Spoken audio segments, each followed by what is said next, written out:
ઇફકોના chairman Dilip સંઘાણીના બેબાક બોલ. વન્ય પ્રાણીઓ સામે સ્વરક્ષણ માટે હથિયારની માંગ કરતા દિલીપ સંઘાણી. અમરેલી, જૂનાગઢ, ગીર સોમનાથ, ભાવનગર બૃહદ વિસ્તારમાં હથિયાર ફાળવવાની માંગ કરતા સંઘાણી 1972માં ઇન્દિરા ગાંધી સાસણ મુલાકાત બાદ જંગલોમાંથી પશુપાલકોને હાંકી કઢાયા. વન્ય સંપદા સમાન વૃક્ષોનું નિકંદન નીકળ્યું, તેની તપાસ પણ થવી જોઈએ. દિલીપ સંઘાણી. હિંસક પ્રાણીઓથી આર્થિક વૃદ્ધિ દરમાં યોગદાન નથી. ગાય ભેંસનું છે તે દૂધ આપે છે.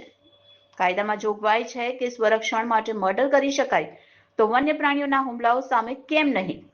રેવન્યુ વિસ્તારોમાં ખેડૂતો, મજૂરો, નાના મોટા ઉદ્યોગકારોને સ્વરક્ષણ માટે હથિયાર આપવું જોઈએ. દિલીપ સંઘાણી.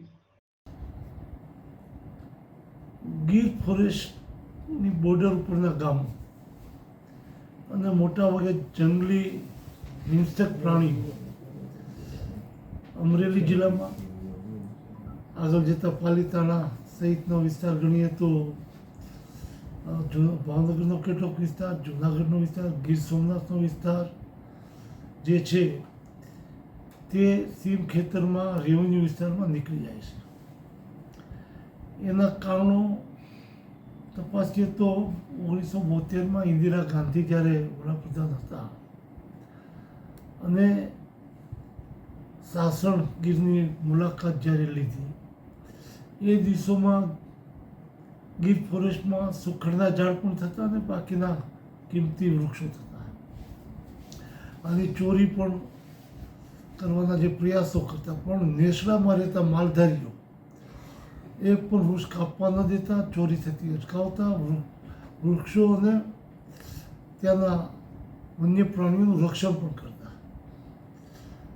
જે તે સમયે કેટલાક અધિકારીઓએ, મને માહિતી મળી છે પ્રમાણે, ઇન્દિરા ગાંધી સમક્ષ રજૂઆત કરી કે અહીંયા વન્ય પ્રાણીઓ સુરક્ષિત નથી, આ નેસડામાં પશુપાલકો રહે છે એના કારણે એને ત્યાંથી દૂર કરવા જોઈએ.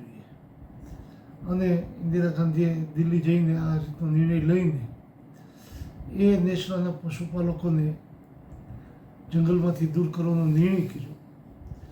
જ્યારે પશુપાલકો ત્યાં રહેતા તો વન્ય પ્રાણીઓને આસાનીથી એનો ખોરાક મળતો. કારણ ગાય, ભેંસ, બળદ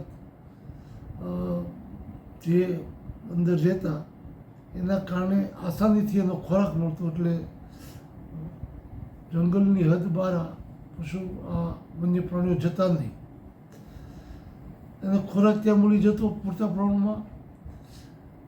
એના કારણે માનવ હિંસક પણ ભક્ષક પણ નહોતા. જ્યારે આ પરિસ્થિતિ 72 પછી શરૂ થઈ ધીરે ધીરે, તો એ વખતનું જંગલ જે ઘાટ હતું, આજે જોઈએ તો એ જંગલ ઘાટ નથી. જો માલધારીઓ ત્યાંથી જતા રહ્યા હોય તો આ જંગલનો નાશ કરનાર કોણ, આની પણ તપાસ થવી જોઈએ. વન્ય પ્રાણીઓ જે દિવસે આ કાયદો આઝાદી પહેલાં નહોતો ત્યારે પણ ક્રમશઃ એનું રક્ષણ થતું અને વધતા જતા.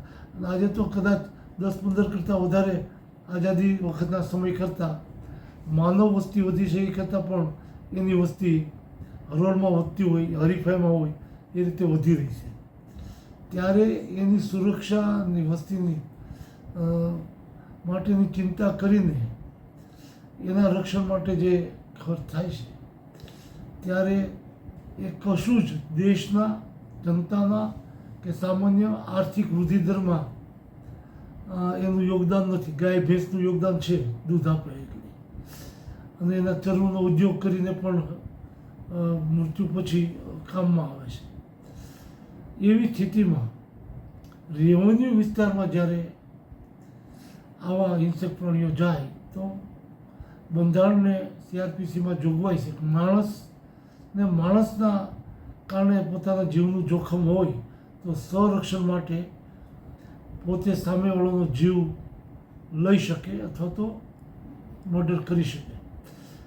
ત્યારે જંગલની અંદર જઈને કોઈ પરેશાન કરે કે હેરાન કરે અથવા તો આવા હિંસક પ્રાણીને હુમલો કરે તો એની ઉપર કોઈ પણ પ્રકારની સજા કરે, એમાં મારે કશું જ નથી કહેવું.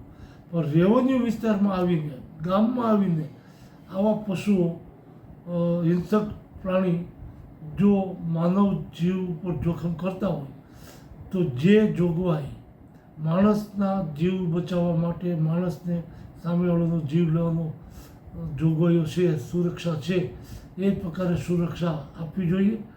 માણસ તો સમજી શકે કાયદો, વન્ય પ્રાણી આવો કાયદો નહીં સમજી શકે, અને એટલા માટે બોર્ડર, ગીર ફોરેસ્ટની બોર્ડર ઉપર રહેતા ખેડૂતો, મજદૂરો કે અન્ય નાના મોટા વ્યવસાય કરતા આવા તમામ લોકોને સ્વરક્ષણ માટે હથિયારના પરવાના આપવા જોઈએ. Reporter Bhavesh Vaghela, Smita news, Amreli.